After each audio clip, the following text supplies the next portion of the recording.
กราบสบายดีพี่น้องปกไปมื้อนี้ลุงหัวจิอ้วนสูไปเที่ยวเทศกาล30,000ตู้เฟืองที่เมืองเฟืองจากนครหลวงเวียงจันทน์ไป130กิโลเมตรก่อนที่ไปก็ฝากกด Subscribe และกระดิ่งแจ้งเตือนให้ลุงหอยแน่การเดินทางครั้งนี้ลุงหอยขอใช้เส้นทางด่วนในการเดินทางเนาะในเส้นทางเพิ่นจะมีป้ายบอก2ขับไว2ขับช้า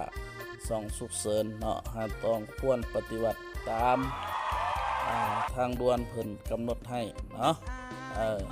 เพราะว่าลายยายห่างพี่น้องปองไปลุงหอยขอเล็ง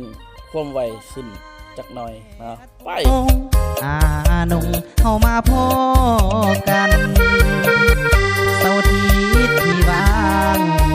นวลนางเสื่อมสายสัมพันธ์อายก็มาตามที่บอกนั้นแต่แล้วจำจันบ่เห็นน้องนาง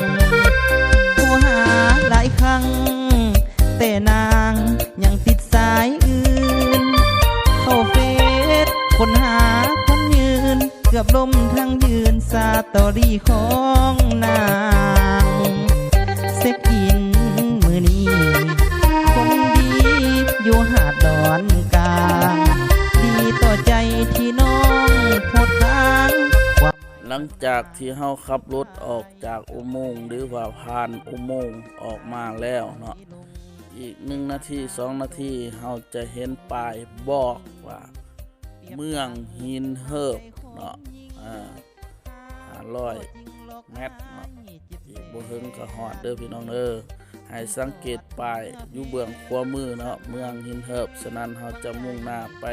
เมืองเฟืองเฮาต้องได้ออกประตูเก็บเงินทางด่วนของเมืองหินเฮิบเนาะถ้าผู้เริ่มมาสังเกตดีๆเด้อนักท่องเที่ยวเนาะให้สังเกตดีๆเนาะเดี๋ยวขวาออกเมืองหินเฮิบเนาะก็จะมีทางแยกออกไปอีกเนาะให้เดี๋ยวขวาเข้ามาเด้อเดี๋ยวขวาตามป้ายเนาะตอนนี้ก็ฮอดประตูเก็บเงินทางด่วนเมืองหินเฮิบเนาะหลังจากออกจากประตูเก็บเงินเมืองหินเหิบก็มุ่งหน้าไปที่เมืองเฟืองเด้อบัดนี้เนาะไปตามป้ายการเดินทางครั้งนี้ก็อุดมสดชื่นนะพี่น้องเนาะ2 ภาคทางมีภูผาป่าไม้เนาะเดี๋ยวนี้ฮอดเมืองเฟืองแล้วเนาะพี่น้องเนาะอันนี้เป็นป้ายเมืองเฟืองเนาะ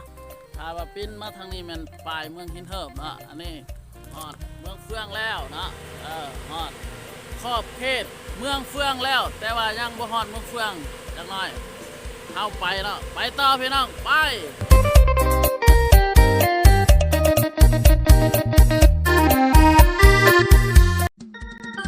ฮอด3 แยกวานทาแล้วให้เฮาเลี้ยวขวาถ้าจะไปเที่ยวบุญ30,000ตูบเฟืองถ้าเฮาเลี้ยวซ้ายจะเข้าไปในตัวเมืองของเมืองเฟืองแล้วผ่านตัวเมืองไปจะฮอดอ่างน้ำตงและวัดสินไสยารามเนาะตอนนี้ลุงหอยอ้วนมุ่งหน้าไปที่งานเทศกาล30,000ตูบเฟืองเนาะจากบรรทาไปหางานประมาณ1 กิโลเมตรเนาะฮอดครัวนาทัวแล้วให้จอดอยู่ส่วนครัวนี่เนาะอยู่เบื้องขวามือนี่เพิ่นจะเฮ็ดเป็นหมู่บ้าน30,000ตู้เฟืองฉะนั้นเฮาต้องลงเบิ่งว่าเพิ่นเฮ็ดกิจกรรมหยังแน่เนาะเพิ่นเอ็ดเด้อแลอยู่กวางบ้าน30,000ตู้เฟืองนี่เนาะเฮาจอดรถแล้วเฮาก็ลงย่างเบิ่งเนาะว่า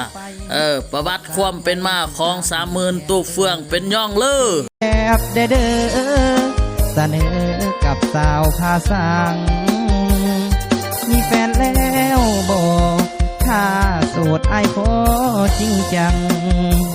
อยากมาสวยนางแอวบางสาวงามพาสังสินใส่คนกาวันนี้ลูกมาขอพรสีหูสังทองอีกบอน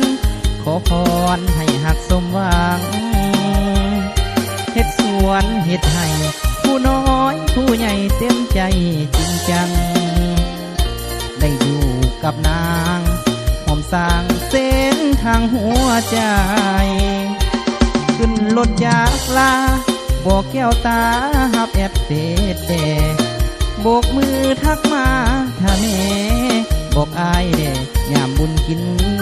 เสียงอีกบุญกะบดแอบตามเบอร์เพื่อได้ฟังเสียง หากว่ามีบุญคู่เคียง คงได้นอนห่วมเตียง กับสาวงามมาสัง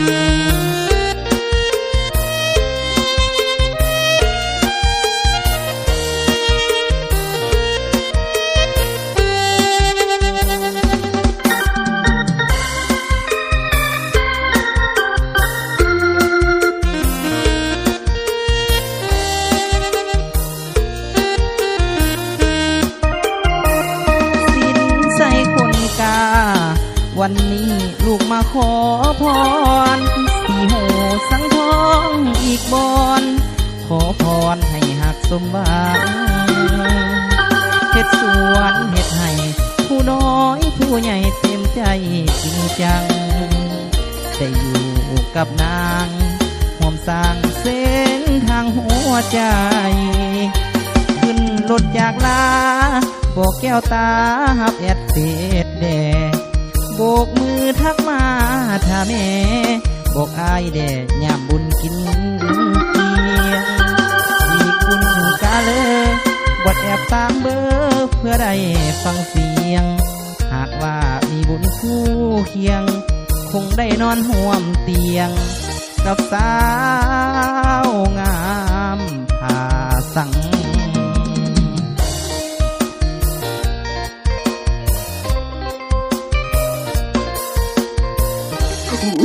Oh, no, no, no, no.